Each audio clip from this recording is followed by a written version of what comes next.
Let Nigerians not think that by suppressing the Igbo, that they are going forward. Foul. So long as Nigeria suppresses the Igbo, Nigeria will go nowhere. Now, the Igbos have received serious bashing in Nigeria in terms of marginalization. Recently, a gentleman who was championing Oduduwa Republic and who was incarcerated in a neighboring country has been released and is free and is traveled abroad. Now, Nnamdi Kanu, who was also championing the creation of Biafra, has been kidnapped, incarcerated, even after the courts have said that he has no case to answer. Viewers and subscribers, you're welcome back again. This is BVI Channel 1, where we tell you undiluted truth. And tonight on Matters Horizon, we are going to be talking about very important issue that concerns Nigerian people generally, especially in this current decimation of different communities across Nigeria, particularly as it is happening in Plateau, which is now the boiling point after Edo State.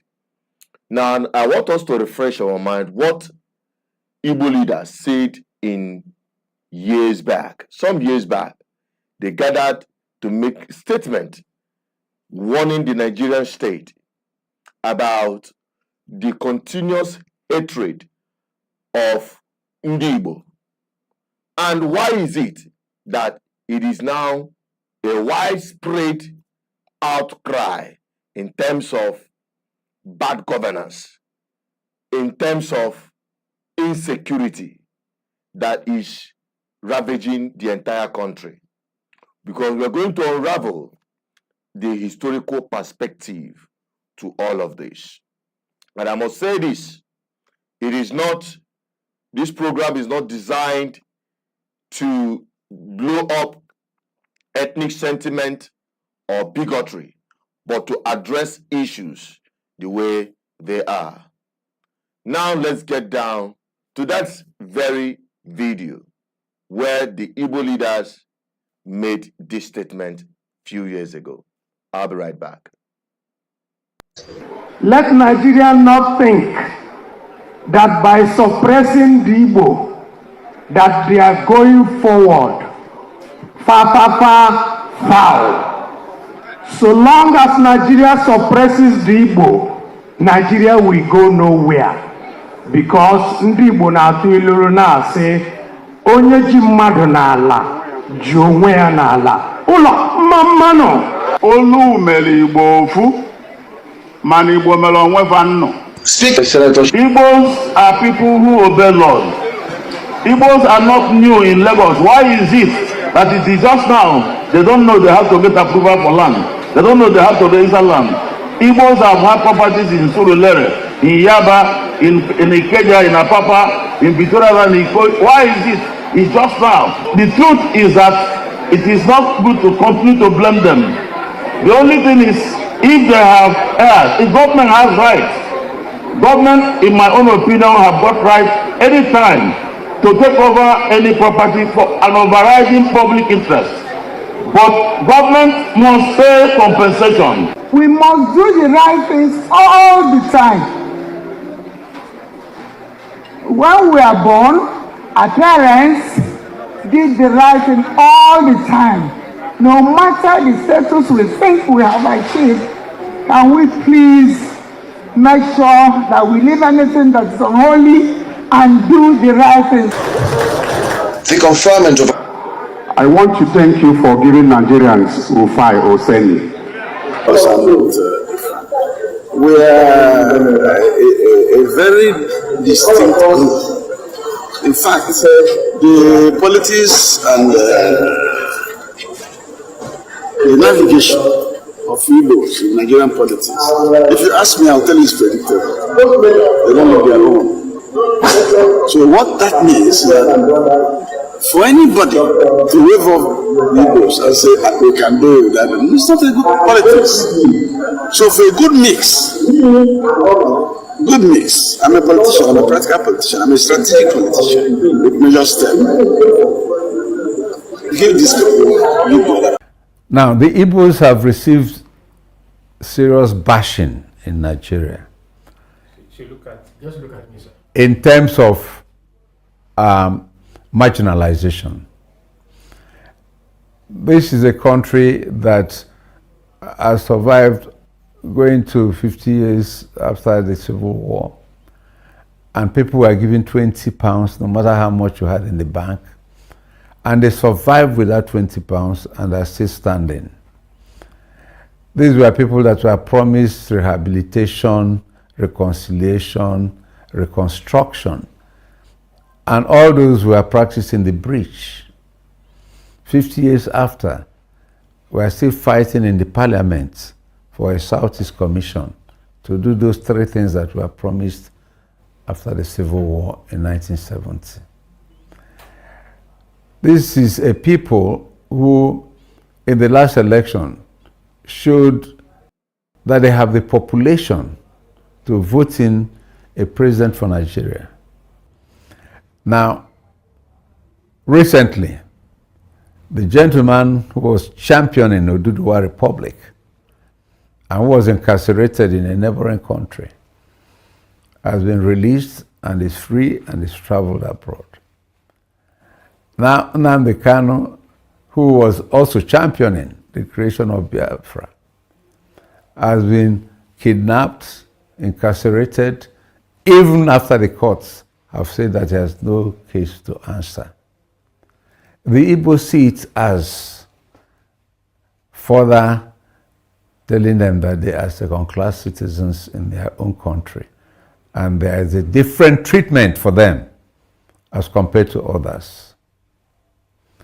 These same Igbos made their own contributions, which in no way you can say is inferior to the contribution of any other part of Nigeria for the independence of our country.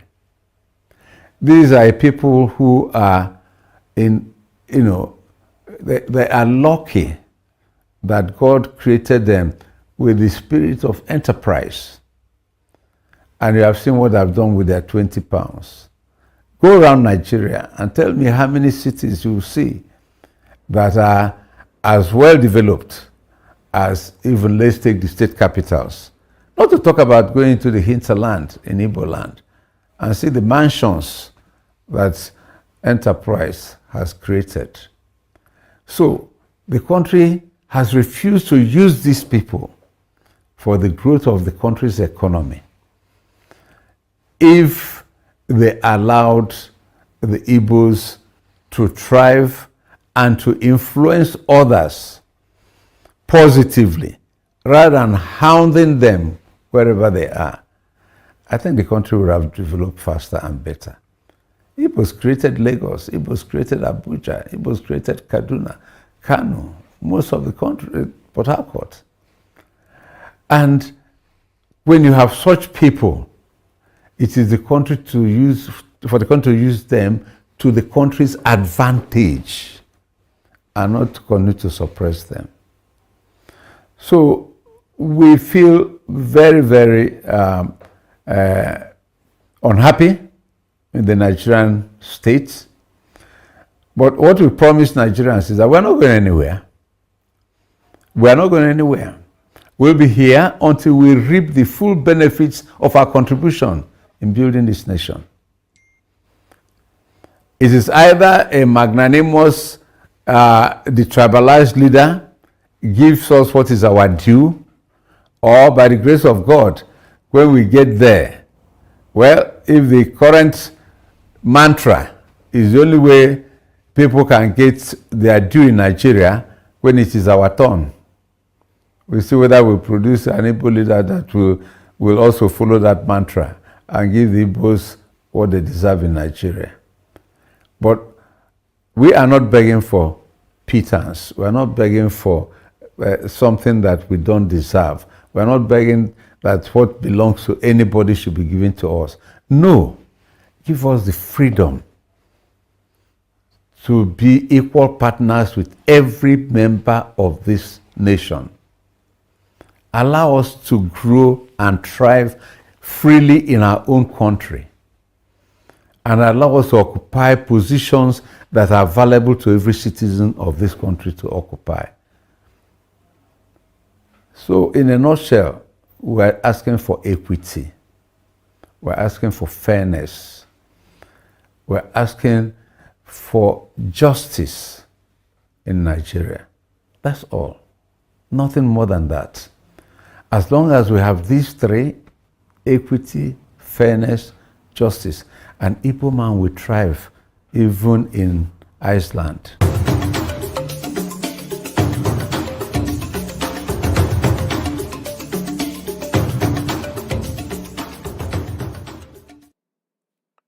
Now, we have heard it, the lamentation from Igbo leaders who have in the past have been either nonchalant about it or careless about the plight of Igbo in Nigeria. But with the situation of things, especially as it happens in Enugu, or as it has continued to happen in Imo State and other parts of Igbo land, the massacre of people, destruction of land, and I would say, the inaction of the federal government to address some of the issues the Southeast people have been lamenting about since the 1970s, since after they claimed, the Nigerian state claimed that the war is over, but other kind of war were unleashed on the Igbo. Now, the question is, did Nigerian state actually learn anything from that war? The answer is no. Because today, Nigeria had become worse than it were before that war of 1967 to 1970. Even the whole thing started in 1966. But Nigeria never learned anything from it. The Nigerian leaders failed to learn from the incident of that war, what led to that war, and today Nigeria had become worse, far worse than ever before. The lamentation of the Igbos then is now the lamentation of the entire Nigerian people. Like I said, it didn't start in 1967. It started from Wetie in the west to the coup, which they tagged Igbo coup, and used same as a guise to attack and kill millions or thousands of Igbo. Then it snowballed into a genocidal war where millions of Igbo were killed, mostly women and children, and everything swept under the carpet.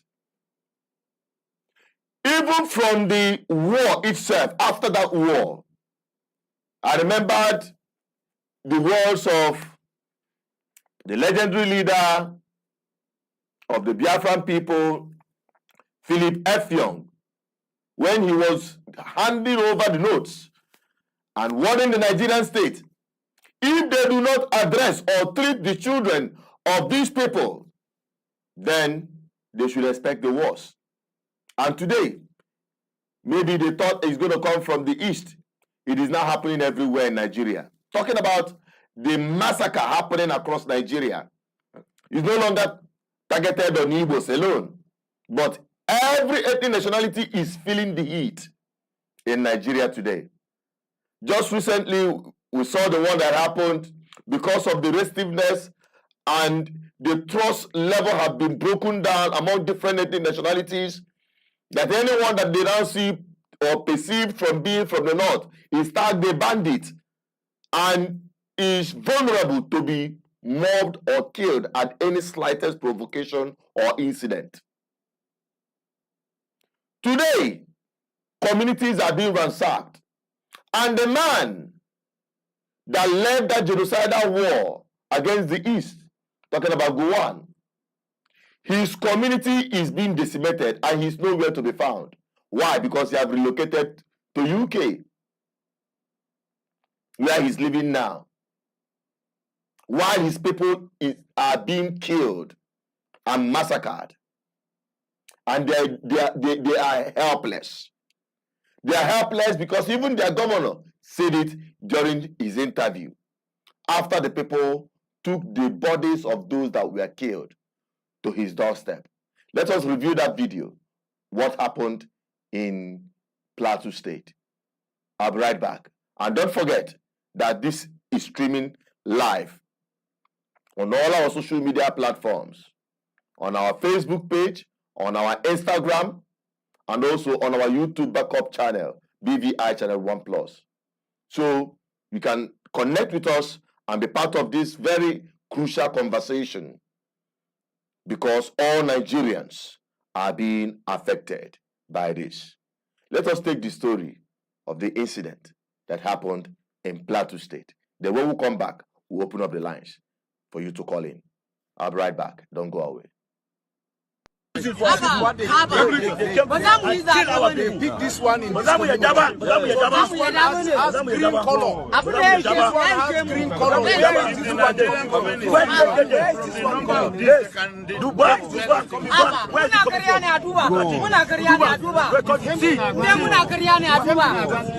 This is like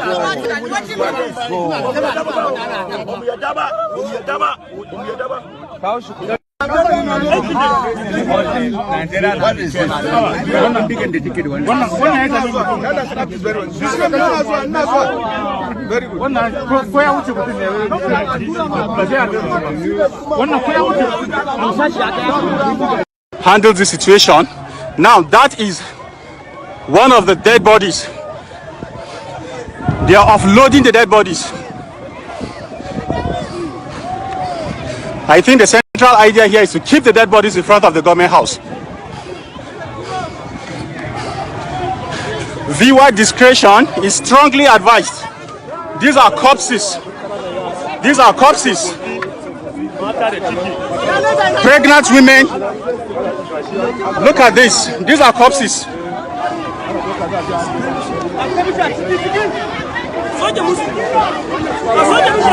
These are corpses. Viewer discretion is advised. These are corpses. Jesus. Jesus. Jesus. Jesus. Jesus. Jesus. Jesus. Man's inhumanity to man. Man's inhumanity to man.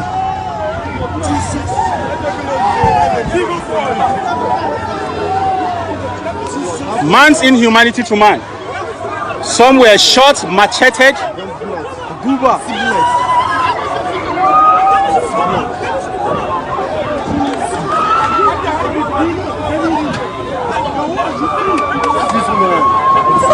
Jesus. Look at this.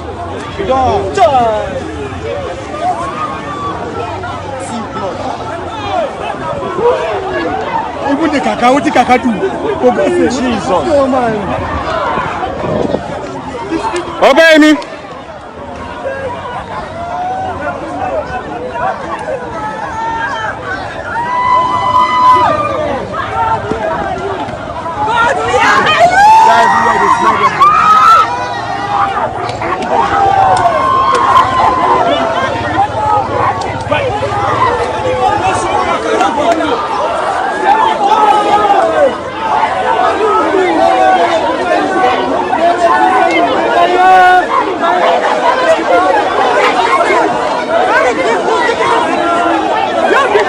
These are sons of Plateau that were murdered. These are sons of Plateau that were murdered. And my brother Timkat is here.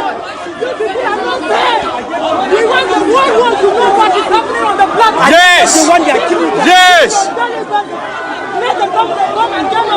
Yes. This is Comrade Timkat. They should get the DSS to come and pick all of us.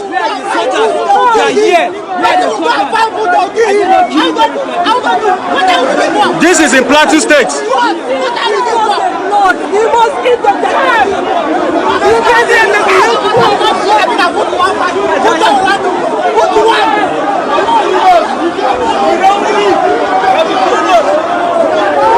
This is in Plateau State.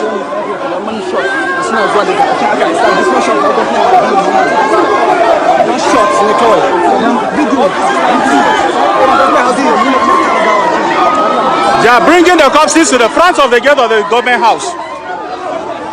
All the corpses.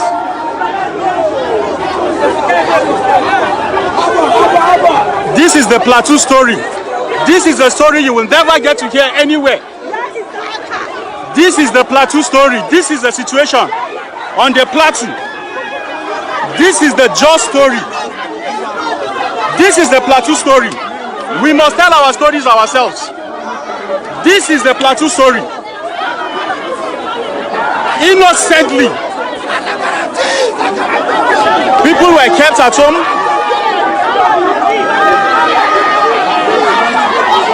This is the Plateau story. The world must see this. Our part of the story must be seen. Plateau story must be told. And we must tell our story. This is the Plateau story. The message has been delivered. The message has been delivered. The cops have been dropped in front of the government house. Look at them. And there are more. This is not all. Now, this is a little girl. This baby is barely 5 years old.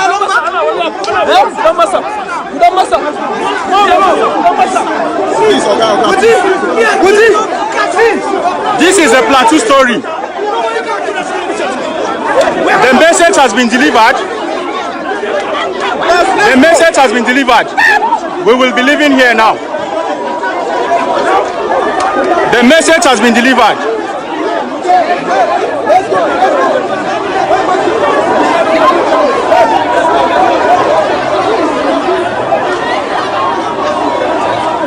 The message has been delivered. The youth have dropped the corpses in front of the government house. This is happening live in Jos.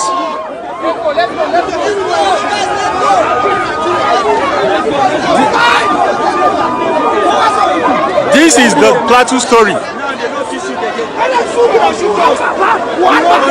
The youths are determined. Enough is enough. To be honest with you, these attacks are not new. They've been going on for the last 10 years or more. It's just that they were never brought to national attention. In Bokos particularly, Bokos is one of God's gifts to Plateau State. Beautiful landscape, great mineral deposits, and so, but it's a very treacherous terrain. These communities that have been recently attacked were part of the communities that were attacked in 2023, but they survived it. They rebuilt themselves. The Rui community that was first attacked lost about 17 people in 2023, but they bounced back to show you the resilience of the people. Now, if these kind of attacks have been going on for close to 10 years, it tells you a story that there is a deliberate, conscious attempt to clean out populations, and for what reason other than to reoccupy. As I'm talking to you, there are not less than 64 communities that have been taken over by bandits on the plateau between Bokos, Barikilani, and Riom local governments. They have been taken over, renamed, and people are living there conveniently on lands they push people away to occupy. And these are things that we've been trying to embark on dialogue to make sure that these communities, these people return to their communities. But because of the proliferation of arms, which has become quite alarming, and I'm talking now not about small arms, it's real sophisticated arms in the hands of non-state actors, it has become more challenging for communities to be able to live in peace. So I can tell you in all honesty that I cannot find any explanation other than genocide sponsored by terrorists. The question is, who is the person, who are the persons behind the organizers of this terrorism? This is what the security agencies must help us to unravel. We must come to the point where we know the sponsors, because it is not just the work of ordinary people. This is being sponsored from somewhere. And I'm sure that in the coming days, the security agencies will work together, not at cross purposes, but in unison, to be able to bring out the requisite intelligence that will help us to put this matter behind us.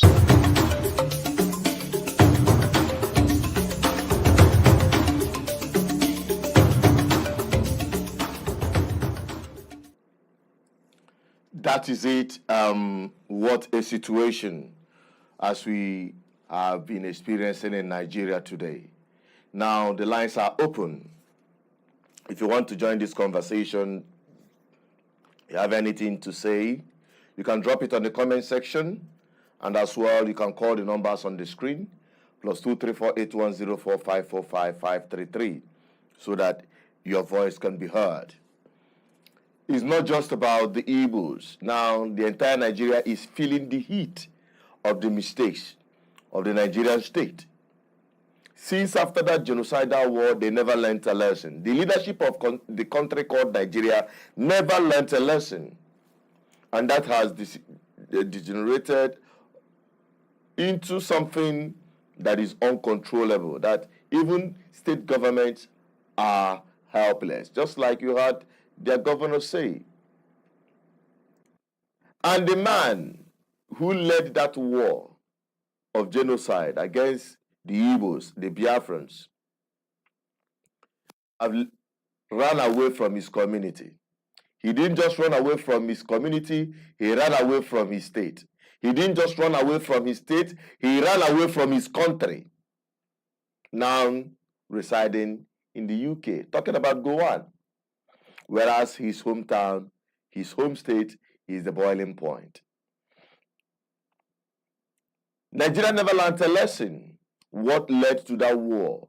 Failure of good governance. Everything that led to that war and also continuous suppression of Igbo in Nigeria today is what had placed Nigeria backward. You remember the time during that war, they came up with a lot of innovation in construction of war machines. All of those things were targeted and destroyed. Nigeria never picked anything from it to expand it and become one of the greatest countries in Africa, indigenously depending on herself in defense of her state.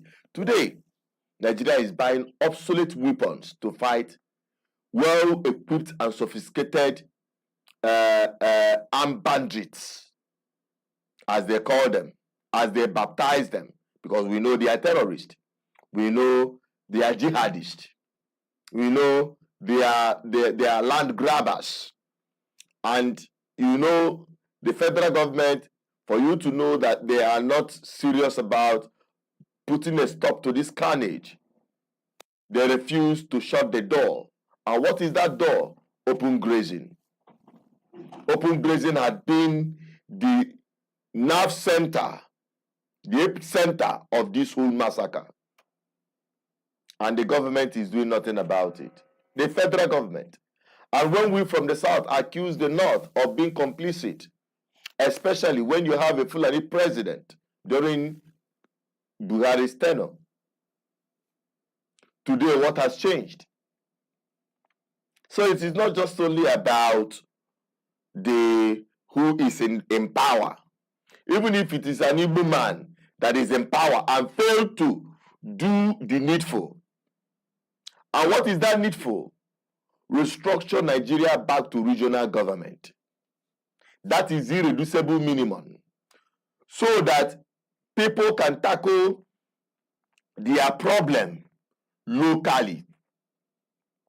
So people can find indigenous ways to solve any of their problems, especially as it concerns security.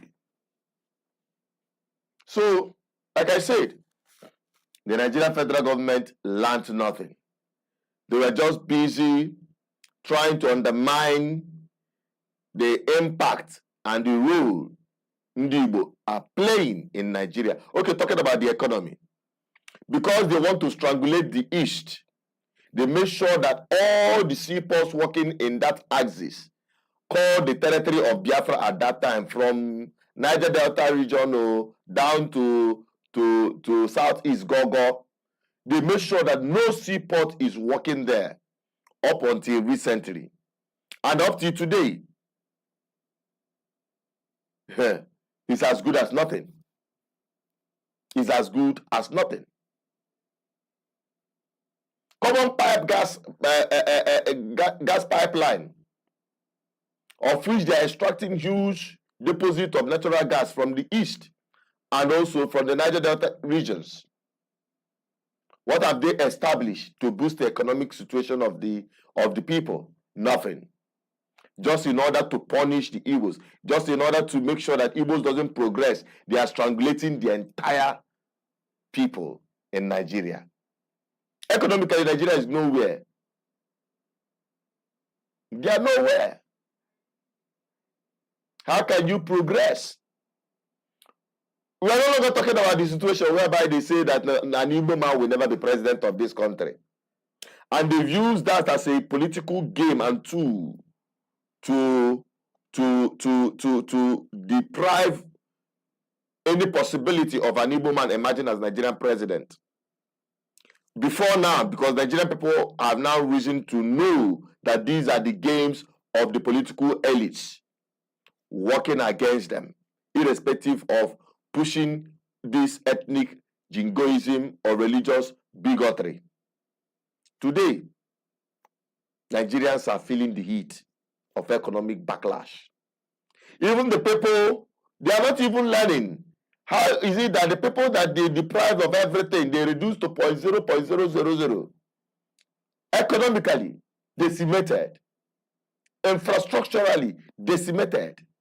Yet these people were able to pick themselves up from the ashes, and today they are the pillars of economic activities in Nigeria.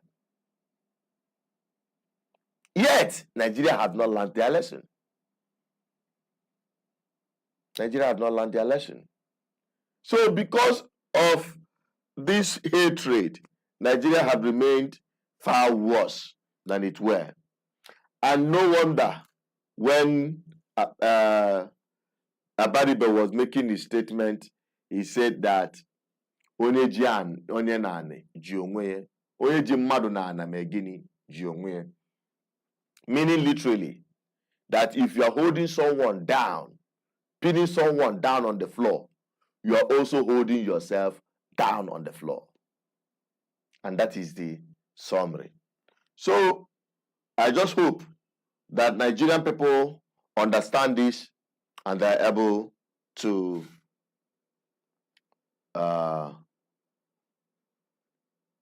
do the needful when the opportunity arises, so that nobody will continue using ethnicity as a tool,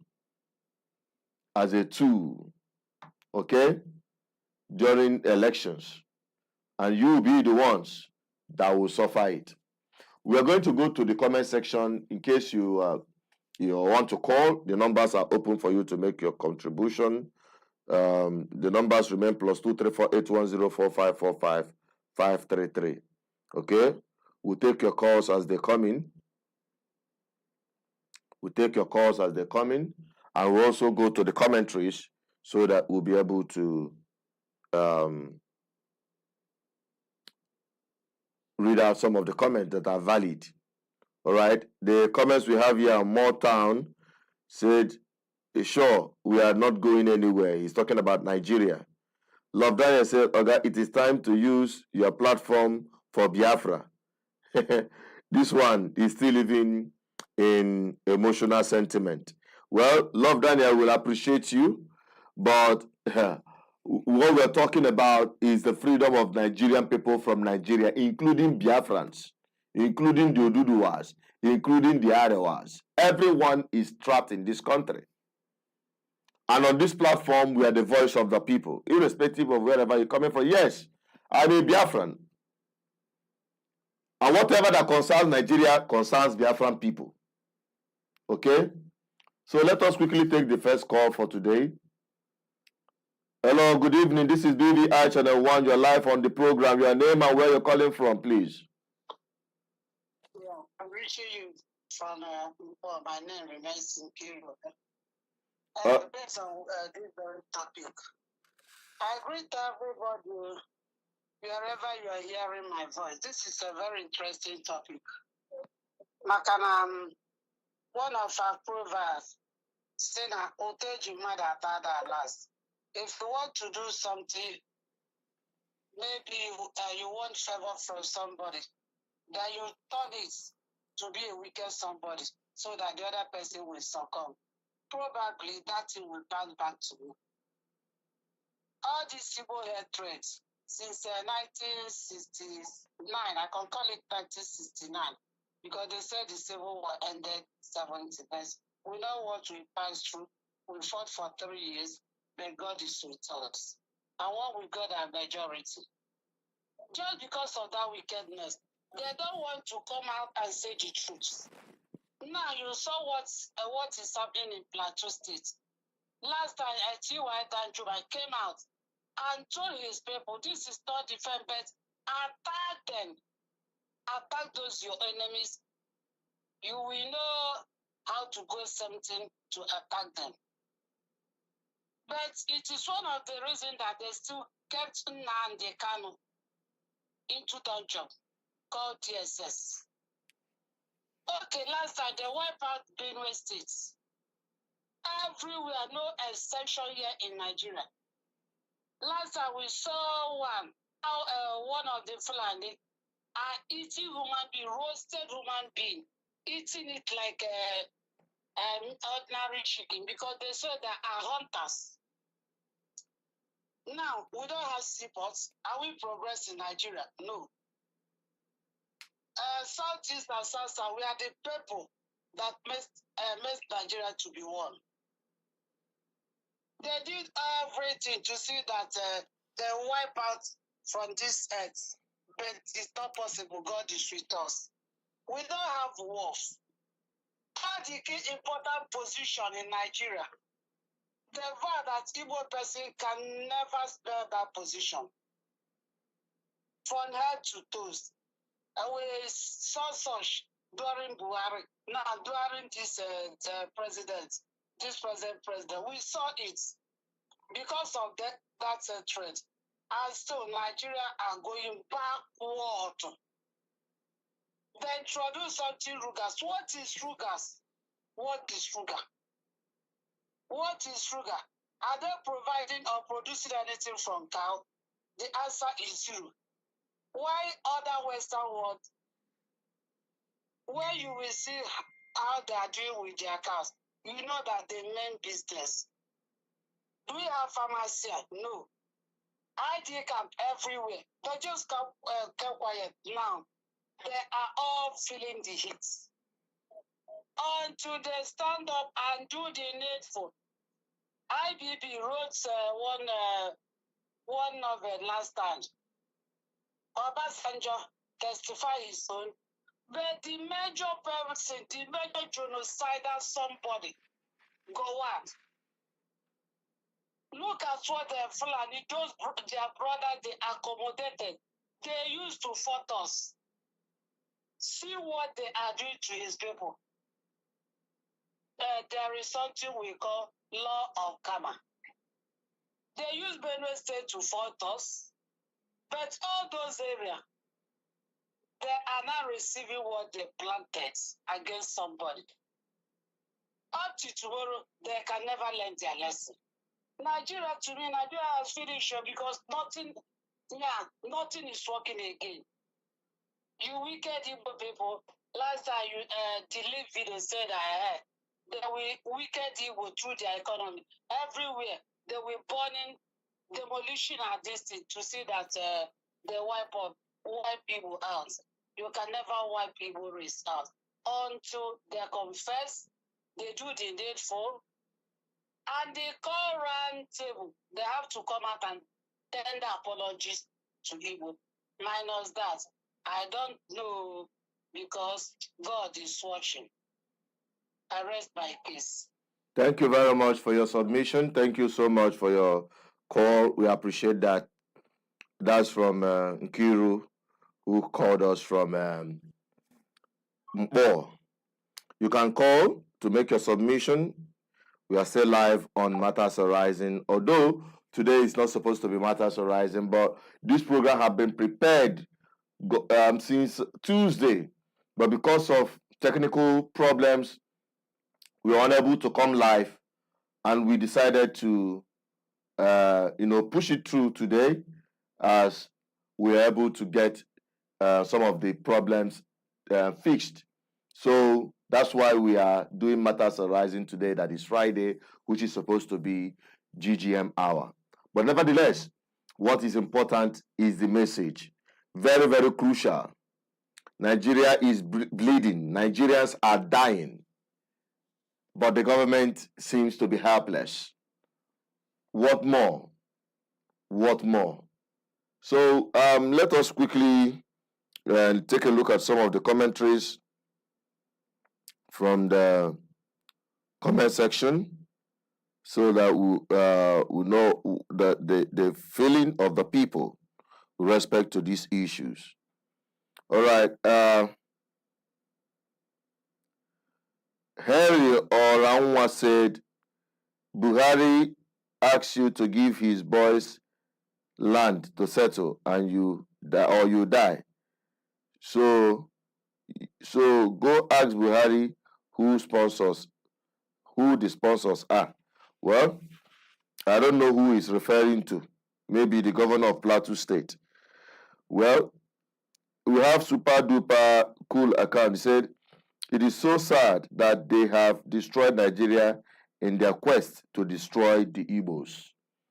That is from Super Duper or Super Duper. All right, he continued to say that today it is only regional government that can salvage Nigeria. The longer we delay this, the more disastrous for everyone. And I agree with him totally. I agree with him totally. Okay, we have another caller. NDBC is calling from WhatsApp. Hello, NDBC, good evening.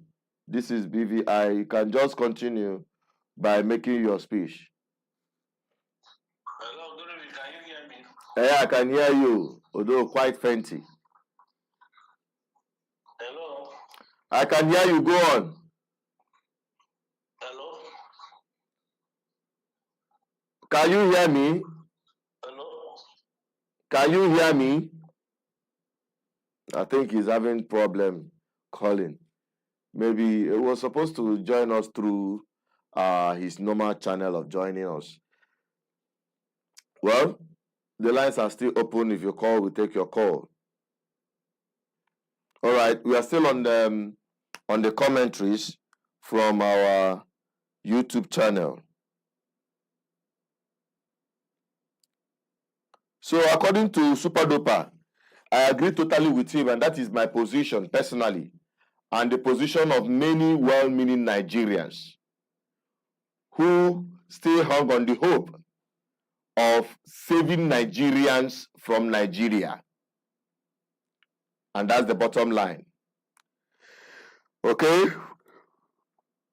Gabriel Chima said, how can you progress when you hate progress? Is it possible? Honestly speaking, it is very, very impossible. You hate progress, yet you want to progress. I wonder how that will happen. Musa Tanko said, BVI, the best idea is regional government or resource control for Nigerians.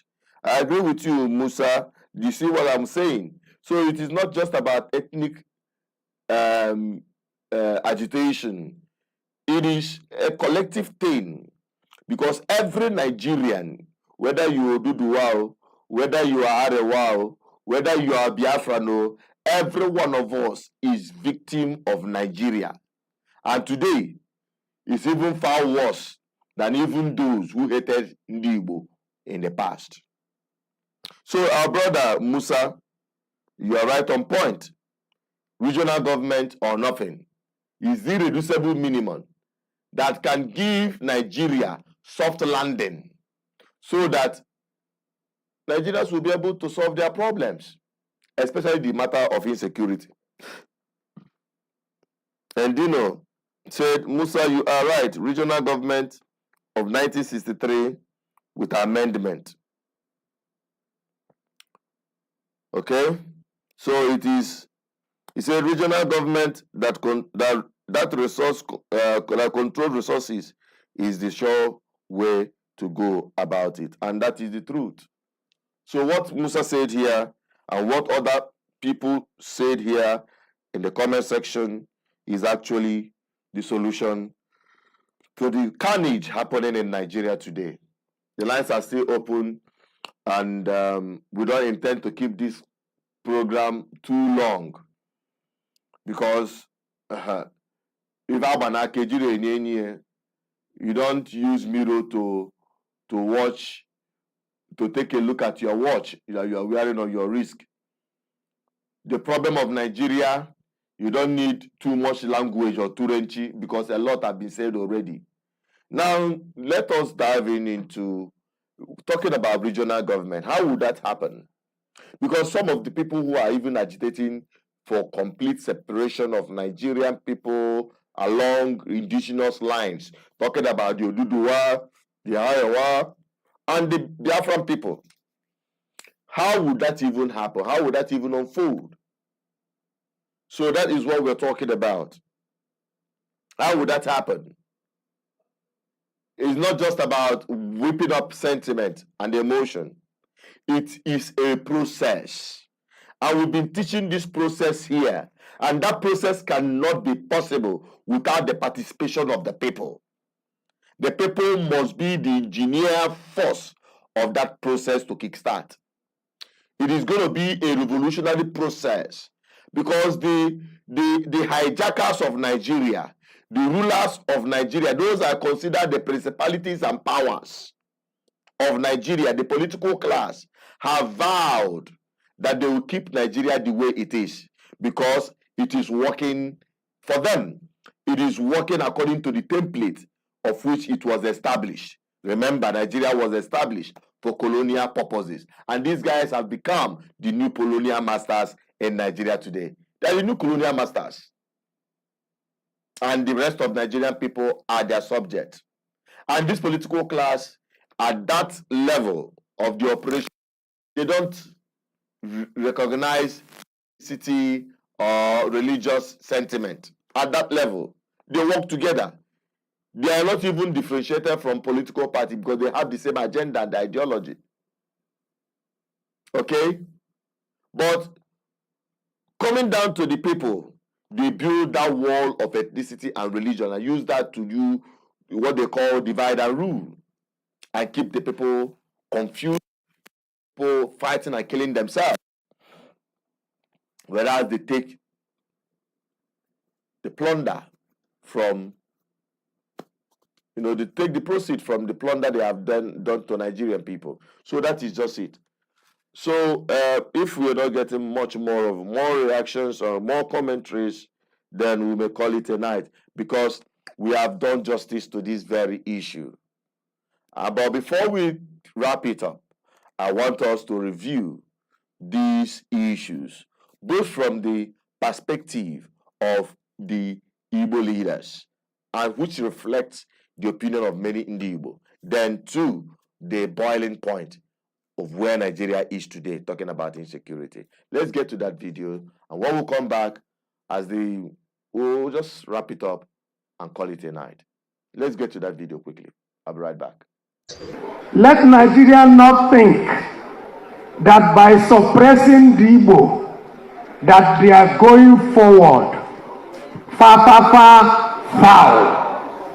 So long as Nigeria suppresses the Igbo, Nigeria will go nowhere. Because ndị Igbo na-atụ iluru na-asị onye ji mmadụ n'ala ji onwe ya n'ala. Ụlọ mmanụ. Olu mere Igbo ofu, mana Igbo mere onwe fa nnụ. Igbos are people who obey laws. Igbos are not new in Lagos. Why is it that it is just now they don't know they have to get approval for land? They don't know they have to register land. Igbos have had properties in Surulere, in Yaba, in Ikeja, in Apapa, in Victoria, and Iko. Why is it? It's just now. The truth is that it is not good to continue to blame them. The only thing is, if they have erred, if government has rights, government, in my own opinion, have got right anytime to take over any property for an overriding public interest. But government must pay compensation. We must do the right things all the time. When we are born, our parents did the right thing all the time. No matter the status we think we have achieved, can we please make sure that we leave anything that is unholy and do the right thing. The conferment of I want to thank you for giving Nigerians Rufai Oseni. we are a very distinct group. In fact, the politics and the navigation of Igbos in Nigerian politics, if you ask me, I'll tell you it's predictable. They don't know their own. So what that means is that for anybody to wave off the Igbos and say, we can do that, it's not a good politics. So for a good mix, I'm a politician, I'm a practical politician, I'm a strategic politician with major steps. Give this people. Now, the Igbos have received serious bashing in Nigeria. Just look at me, sir. In terms of marginalization. This is a country that has survived going to 50 years after the Civil War, and people were given £20 no matter how much you had in the bank, and they survived with that £20 and are still standing.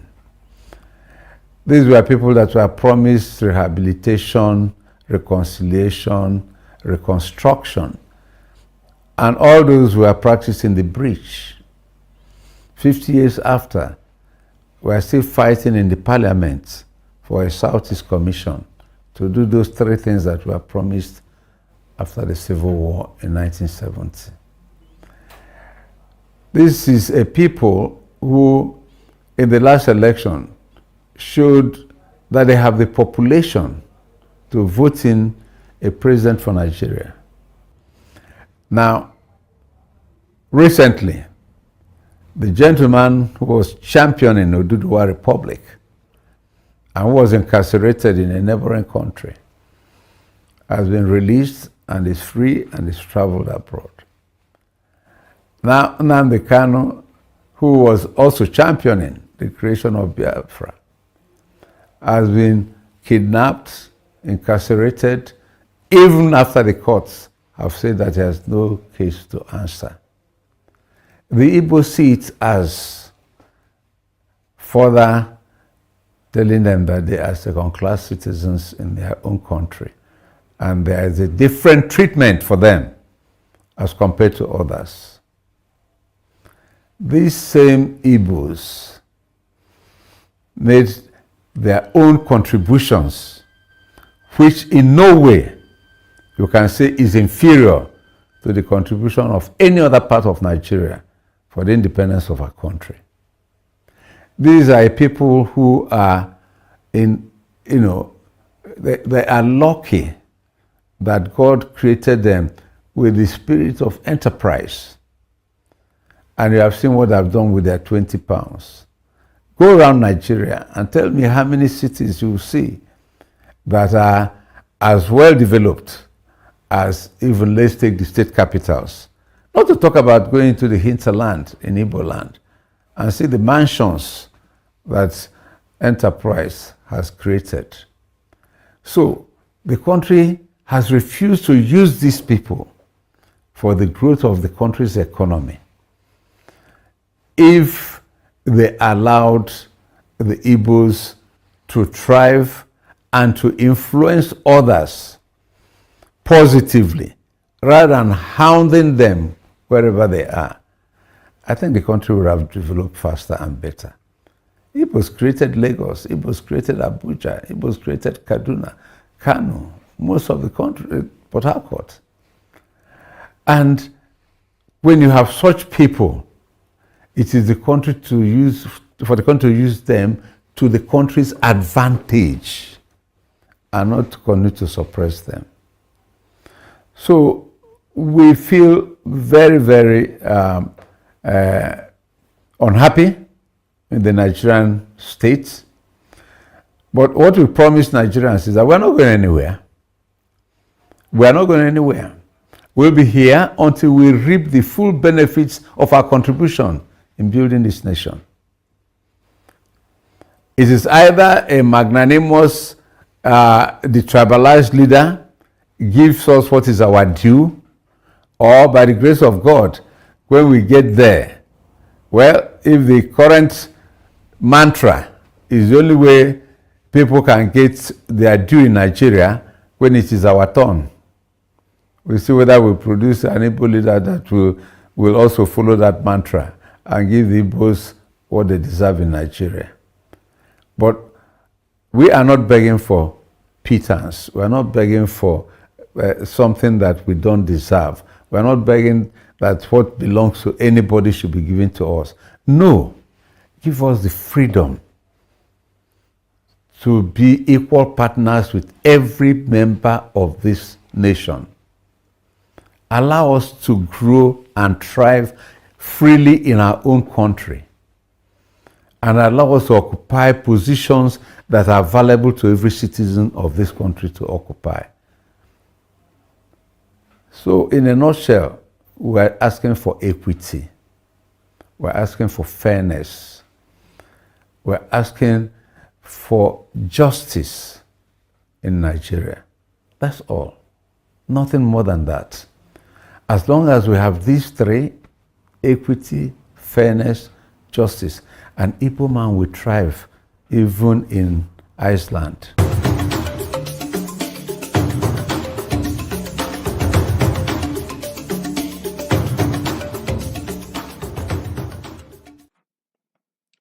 All right, you're welcome back again. We are still on the program Matters Arising, and we are glad to bring in our brother Ndubisi Anenugu, who is joining us virtually. I think he's there, but I just hope he got to come back to join us quickly again. All right, and in case you want to be part of this conversation, you can call +2348104545533 so that we'll take your call. All right, that is +23481045545 is the number to call. Either you call it direct line or you call it on WhatsApp. Okay, now we are talking about the hatred of Ndi Igbo in Nigeria and why Nigeria will never move forward. Okay, a lot of people have made their own commentaries and contributions, and everyone seems to be going towards one direction, that Nigeria should, as a matter of importance and urgency, embrace regional government as the irreducible minimum if there can be any hope of survival of the experiment called Nigeria. And that is regional government in its totality, where every region will be allowed to handle their own resources. It's a pleasure to have Ndubisi. Ndubisi, I believe you can hear me. This is our live broadcast. It is a good thing to have you back on the program. Ndubisi. Yeah, hello, yeah, good evening, Chinedu. And good evening to our viewers all over the world. All Yeah, right, Chinedu, I can Ndubisi, hear tell us you. what. Yeah, tell us your opinion with respect to what we've talked about so far. How far did you agree, even from the comment section and the video of what we've just watched happening in Plateau State? What is your own take? Yeah, thank you, Chinedu. You know, we have discussed this thing over and over again. A lot of people out there are waiting for action. There is about a time we put these things we are saying into action. But over time, again, I have continuously believed that people have to be sensitized and the people should be informed of which and what direction they should follow. And that was or has been what you, Chinedu, has been doing on this platform. And on my own side, GGM, Good Governance Ministry, we have been on that pathway. That Nigeria, as long as Nigeria remain the way is presently configured, nothing, people should not expect miracle. People should not expect any good thing coming to Nigeria. Nigeria, as presently configured, is like going to the Egypt when Israelites are going to their promised land. For any person to dream or aspire to get to promised land, you must put the right system in place. And everybody in Nigeria knows the right system to follow. The whole political class, they all know the truth. Even the Jagaban that is the president today, years ago was at the forefront of agitating for resource control. That was why he, as the governor of Lagos State, created about 24 local governments, putting it before Obasanjo being the president of Nigeria then, that local government creation is the responsibility of the federating unit. In that case, state is the federating unit, in line with the spirit of and the principle of federal system of government as practiced in America. That is where we borrowed our own federal republic, federal system of government. So is we are not saying nothing, we are only repeating it, repeating it. We are only sounding it as note of warning. We're only reminding our viewers and the people across the world that this is the only irreducible minimum Nigeria should have for Nigeria to survive. Chinedu, reading through the comment section, somebody said, Chinedu, use your platform to preach Biafra. Let me use this opportunity to remind us that we are Biafrans. I say it everywhere I go. In the street, in where I live, where I work, I am a Biafran. Nobody is taking it away from me. You know. So the fight and the struggle is not to be identified as a Biafran. And taking it further, the second stage, the Biafran ideology. What is Biafran ideology? Equity, fairness, justice, and good governance is what this ministry platform, GGM, is practicing. And we have adopted this as our brand name, good governance. So we've already started practicing the ideology of Biafra. You know, I'm using this opportunity to address that gentleman or lady who advised Chinedu to use this platform to promote Biafra. I want to tell him that he or she is no more Biafran than Chinedu and myself. We stay in Biafra land and we say Biafra, we practice Biafra. Then the third stage, which so many of them are getting confused, that rather confused, is Biafra as a territory.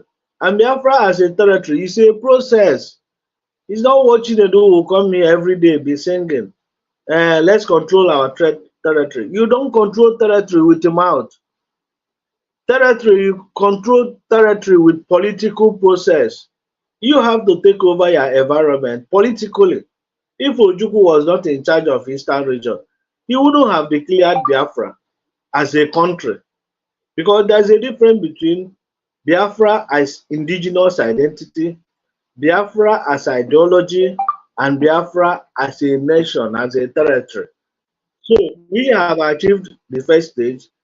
We are Biafra. Nobody, I say nobody can challenge me on that, can say that I'm not a Biafra. If you say you don't like the brand Biafra, you can say you are Igbo.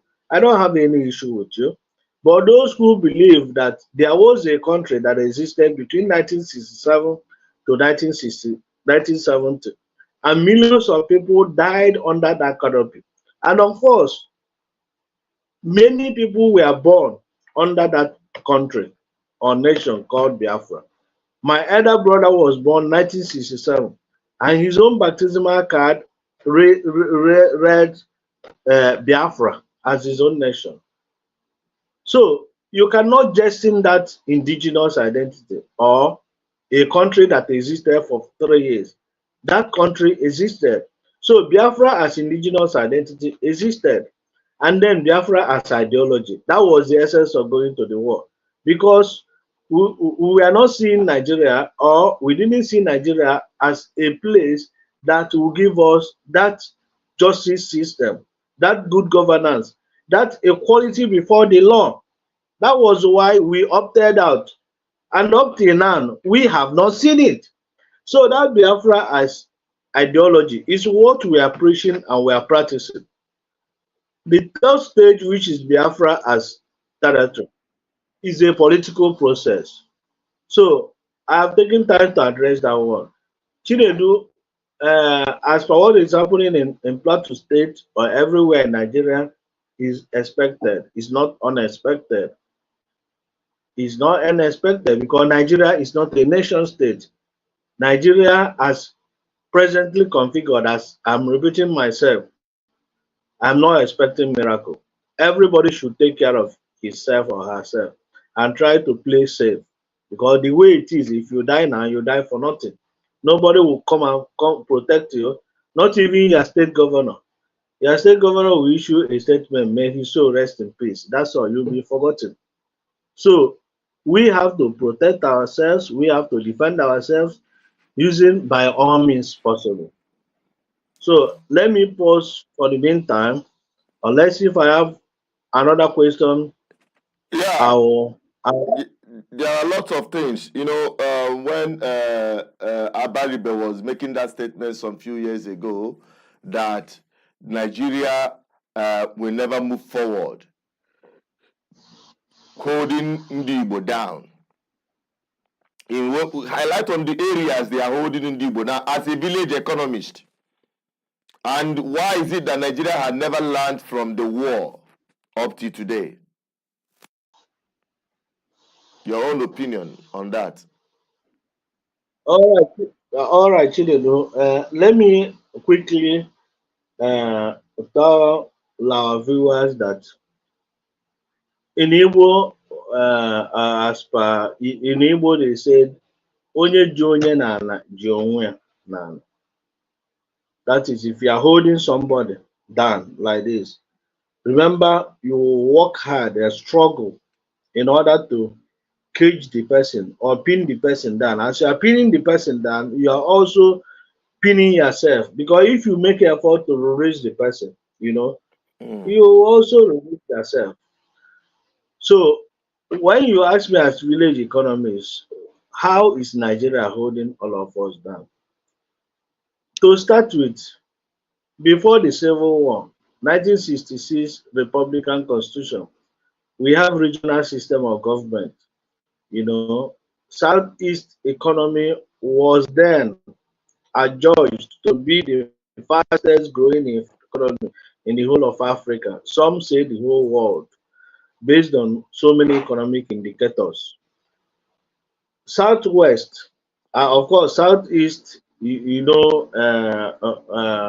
oil. Then oil wasn't, though oil, share BP was existing in Nigeria, but oil have not been discovered, has not been discovered at commercial level, unlike after the Civil War from late 70s, you know. But before that time, during MI Opera, it was agriculture all the way that was sustaining Eastern economy. And you could see and you can see what Opera has did that time. He has found settlements scattered all over former Eastern Nigeria, as well as industrial estates everywhere. But our major source of earning foreign income is through palm oil. Now go to West cocoa, Awolowo, then the premier of Western Nigeria, invested in cocoa plantation. You have cocoa scattered all over Southwest. That was their major source of income. Then in the north, granite pyramids. We are not saying that you don't have other minerals or other agricultural products where they still earn small income. But these are the major chunk of their foreign earnings. Then the economy of Eastern Nigeria was moving at geometric proportion order so fast that, I mean, if not because of civil war or military intervention, the Eastern economy should be competing with the present day Asian tigers like Malaysia, like Singapore. That is where the Eastern economy should be. Then the question is, what and which powered the economy then? It is the system of government, because the constitution empowered the premier of each region to control their resources and pay tax to the center. That is the miracle and the magic. That is to say, if you want to generate your electricity, through coal, the premier of Eastern Nigeria will issue license to a generating company, whether it's diaspora company or indigenous company. The power domiciled with the premier of each region to do that. They don't have to go to Abuja to solicit for approval before that could be given. So now, Chinedu, what you asked me as a village economist, these guys, they want to hold all of us down because they wouldn't want an Igbo man to even have that sense of economic freedom. It's only when you have economic stability that you can think of whether somebody is or somebody is holding you, or somebody is wickeding you, or something. Also alien na a reason threat. If you are hungry, Chinedu, you will not resist threat. So as soon as the war is over, the all powerful nations came together and said, no, these guys are powerful. They are tigers. They are another Chinese in Africa. If we allow these guys to grow, they will rubbish some of these Western products that are being dumped in Nigeria today. Exactly. Remember, Western countries have perfected their processes of production. They have perfected, like if they want to produce 1 million bags of rice now, it's not their farming model. I mean, techniques, have been perfected that they plant year round from January to December. Nobody talks about off season like dry season and rainy season. January to December, that is what, in terms of corn, they harvest corn 3 times a year. But in Nigeria here, you can see dry season. During dry season, nobody is roasting corn. In Israel, you roast corn all year round. All these people who roast they roast corn year round. The economy is sustained from January to December. But here, from January to June or February, will be unemployed. So what I'm trying to say is that Western economy, they have perfected their processes of production as our 1970s. So they wouldn't want to see this African tiger rising up.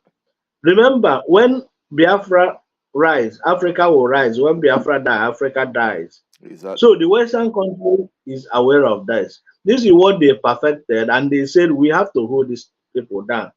And then the question you ask me as village economists, how did they do it? They concentrated the power at the one man's hands, federal government. They deceived the former military administrators that they have to hijack the mineral resources. That whoever wants to access mineral resources must come to Lagos or Abuja before approval could be given. So that way they frustrated the the exploration of our mineral resources people going extra mile to do what they have to do in order to achieve their economy. They play that on it. Secondly, they use our education system to keep everybody down. They brought imported education, which is westernized.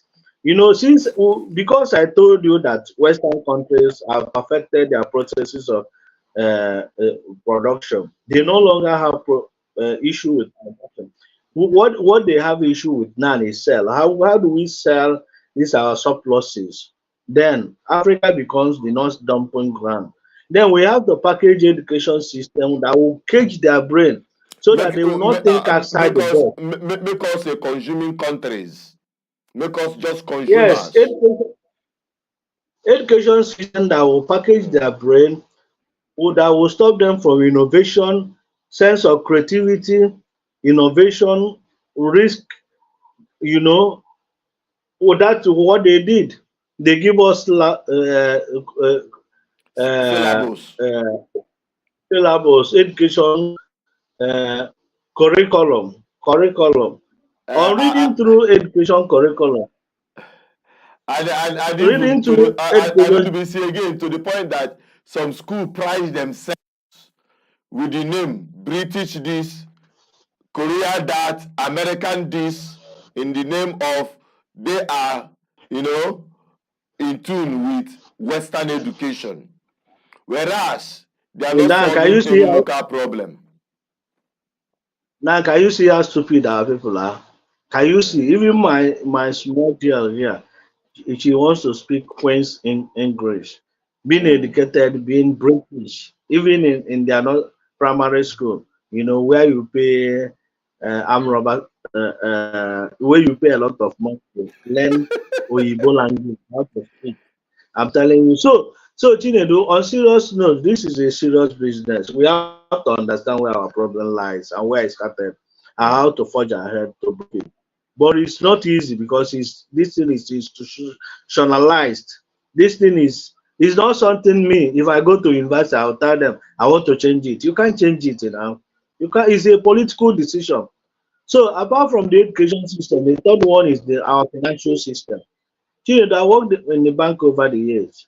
And every day I cry, Every year the owners of the banks will post billions or 100 billions of naira in money market. But why this real sector of the economy that should power the economy, the real sector of the economy is the engine room of the economy. But what you have is inverse relationship between the real sector of the economy and the money market. That is, when the money market is growing, the real sector is nosediving. That is the paradox. It's ironical. Most of us are crying every day. Like when the other time I saw one guy, an economist in America, he was crying, calling the governors wicked. These guys are wicked. These guys are evil. That satanic people. I'm telling you, they're wicked. Even when you have professors as governors, they don't even understand how their people are suffering. They don't even appreciate the fact that any economy, for you to grow any economy, you have to start from the base. What is the baseline? What is the baseline? What God has given us? God has given us land. Governors are the landlords of land. Land has everything you can think of. Even though the federal government has hijacked the seat beneath 6 feet below belongs to federal government. That is to say that any mineral resources below 6 feet belong to the federal government. But there are still a lot of things the governors can do with the land for agriculture, but they are not doing it. They are busy spending billions of naira. They say building road, deceiving themselves. Do you see where the anger and the frustration? I'm talking about the financial system, financial market. We they know they hijack the financial system is exclusive list. That is, a governor cannot issue banking license or microfinance license. The governor cannot issue license.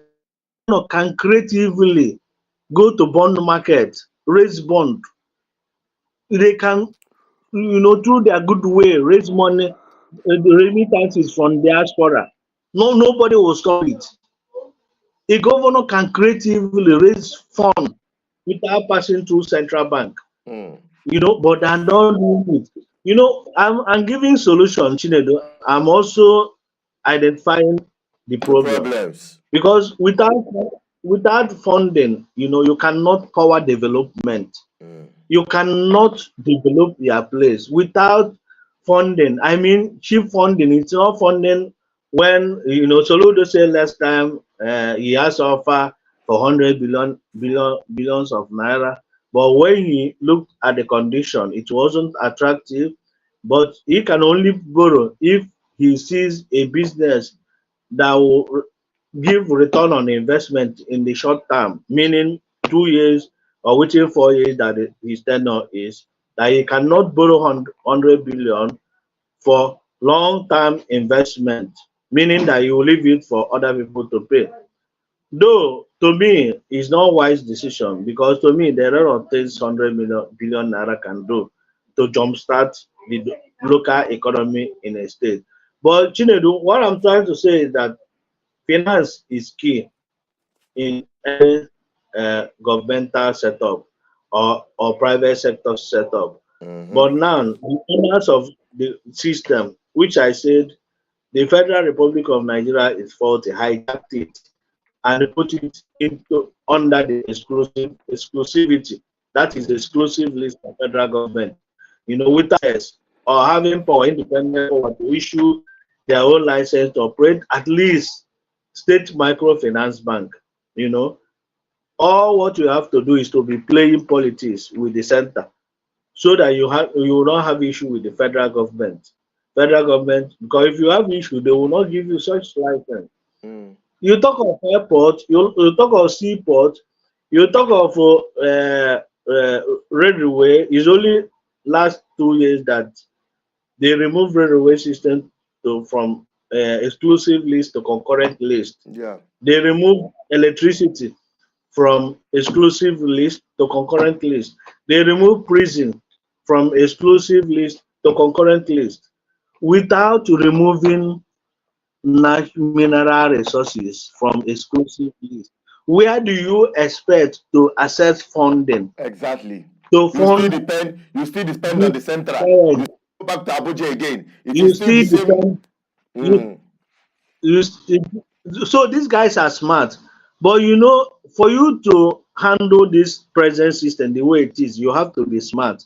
You have to think without the boss, not thinking outside the boss. Think Exactly. without the boss. And I know that is what people like Mba Enugu, that is what he's presently thinking. And that is why the other time you floated Enugu Air. Do you know how you did it? Some governors like Soludo will tell you Anambra does not have money to do that kind of thing. That is not viable. That kind of thing is not viable. But it takes somebody that thinks without the box to initiate projects, bring in private investors, partner with them, call it PPP, so that if administration A leaves, that project will continue to exist and will be for the benefit of the indigenes of the state, because it's indigenes that will work in that Enugu. It is Enugu people that will invest in it, even if it's foreign partners, even if it's foreign partners, it is still Enugu investors that airline will be used to fly into Enugu. because of this frustration that goes in with all some of these airline operators, you know. So if you have your own airline, efficiently managed, efficiently run, then you can guarantee your investors that book your flight, the flight will land so time, it will bring you to Enugu. Mm. Can't you see that airline is investment enabler, is investment facilitator? I don't know whether you are following the Of argument. course, of course.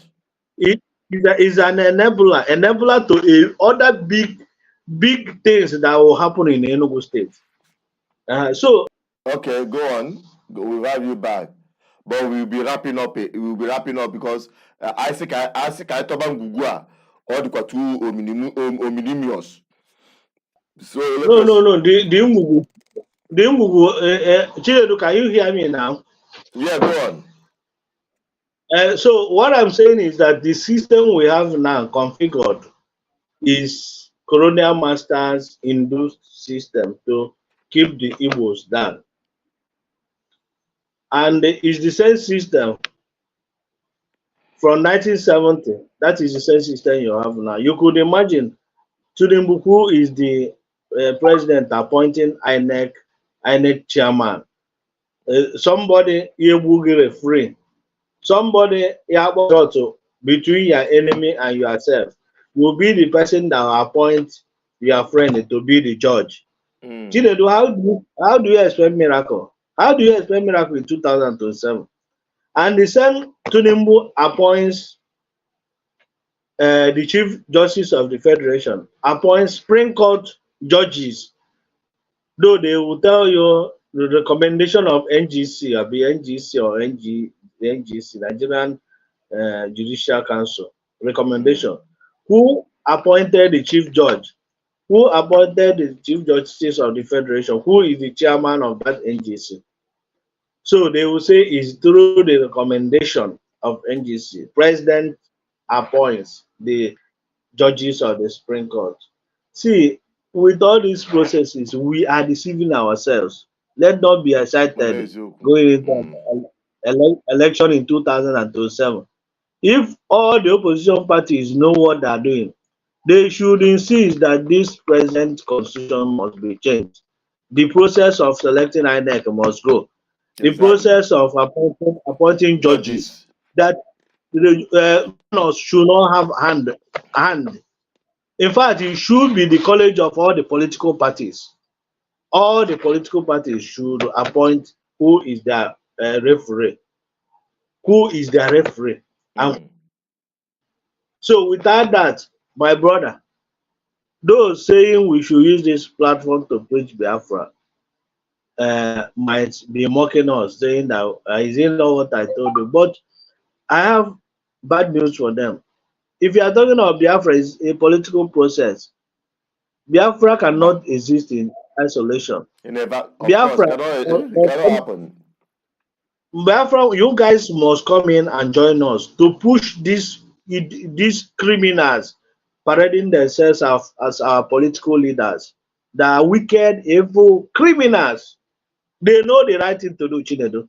I will not be the person to remind them. They know the right thing to do. They know that the president appointing INEC chairman is already he has a scam. He's a fraud. He has rigged the election. He has rigged the election now. So why should I be wasting my time spending 1 million naira going for contest if not that I'm making mockery of myself? It's not possible. So Chinedu, my brother, I let me rest here. Honestly, why would you have done justice to it because honestly, your opinion on issues like this are on point, and I believe the people have gotten enough for tonight. When we come back next week on Matters Arising, we will continue on insightful and high expository issues that matters to every one of us. Ndubisi, thank you for joining. We hope you're going to join us subsequently again as usual. Thank you, my brother. All right, and on this, this is where we draw the curtain for tonight, Matters Arising, and I hope you continue the conversation on the comment section. Keep sharing, keep liking, keep following us on all our social media platforms, on our Facebook page, on our Instagram. We are live on Instagram. We are, pushing up, and also on X platform. Okay, very soon we are going to dive into TikTok as well, so as to TikTok Nigerians out of their stupidity and their mumu we never do.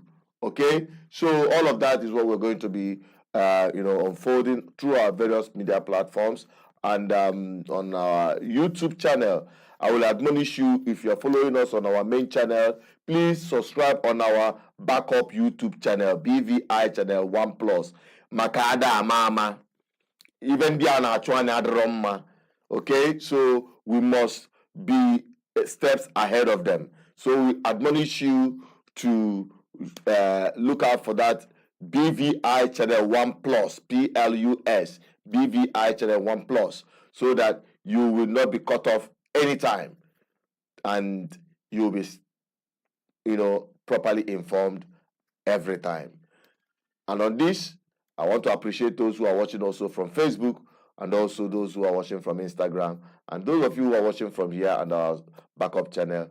I wish you the very best of the weekend, irrespective of the situation of things in Nigeria.